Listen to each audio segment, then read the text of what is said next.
My name is Johnnie Blount, and I want to take just a few moments to talk with you about the importance of being able to recognize the voice of the Holy Spirit. I just want to say that every human have the Spirit of God living, dwelling, and abiding on the inside of them.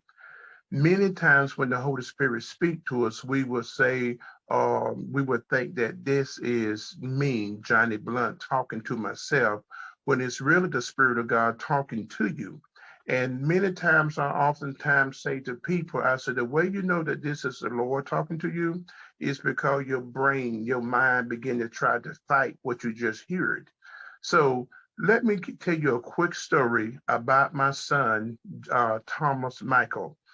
I was working in a coal mine back in the day, this probably 1991 or something like this, about 5,000 feet underground and about 3 or 4 miles back in the earth.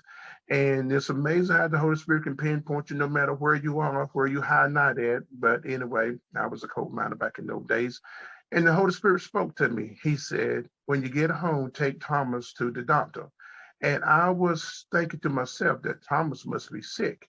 So when I get home and everything, I talked to Donis, my wife. I said, hey, I said, today I was at work. The Holy Spirit told me to take Thomas to the doctor. And she said, well, why are you going to take him? I said, I don't know. She said, the Lord didn't tell you why? I said, no. She said, well, what are you going to tell the doctor? I said, well, I don't know.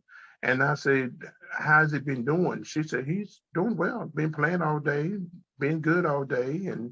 And I said, well, what do you think? And she said, well, I think you need to take him to the doctor. I said, well, why? She said, well, because the Lord told you to. And I said, but if there's nothing wrong with him, do I really need to take him? And she said, well, I think you should if the Lord said it. So I'm in the process of getting ready to take him to the doctor. And then she tells me I'm gonna have to take him to the emergency room. I said, well, why would I take him to the hospital? The Lord told me to take him to the doctor. She said, because the doctor office is closed on Saturday afternoon, Saturday night at this time, about 6 o'clock in the afternoon. So I said, okay, all right. So I takes him, get him ready, and we have two other sons, David and Johnny. And so I asked my wife, Donis, I said, are you going with me? And she said, no. She said, Lord didn't tell me to take him. He told you to take him. She said, I'm going to stay here and take care of the other two boys.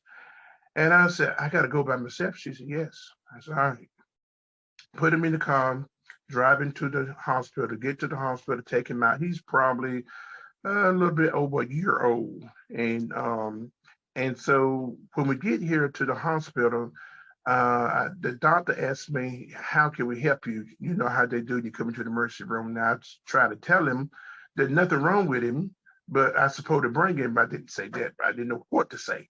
I said, I don't know. I said, something wrong with him. And I'm just bringing to the doctor. I want you guys to take a look at him. They said, well, what is he doing? I said, he's not doing anything. He's something wrong with him. They said, we'll take him.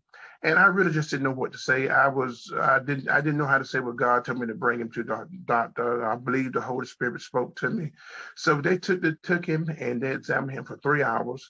And then they came out and got me and they said, Mr. Blount, you come go with us. And I did. And they said, your son is upon a certain floor in Henderson, Kentucky. And they said that we are going to keep him overnight. I said, keep him for what? And they said, because he had pneumonia. That he had it completely in one lung and he had partial in the other lung. And he said that the pneumonia is so severe, if he would have went to sleep tonight, he probably would not have wakened tomorrow morning. He probably would have died in his sleep. They use another word, but it's just Johnnie Blount. Explain it to you the way I know how to explain it. And so they kept Thomas in the hospital from Saturday night to Sunday, 8 days, not 7 days, 8 days, not overnight, 8 days in the hospital. This is how serious this were. Now, what I didn't tell you about my son Thomas, when he was born, he weighed 2 pounds. I didn't tell you that he was about 12 inches long. I didn't tell you he was born blind, no eardrum, hole in his heart.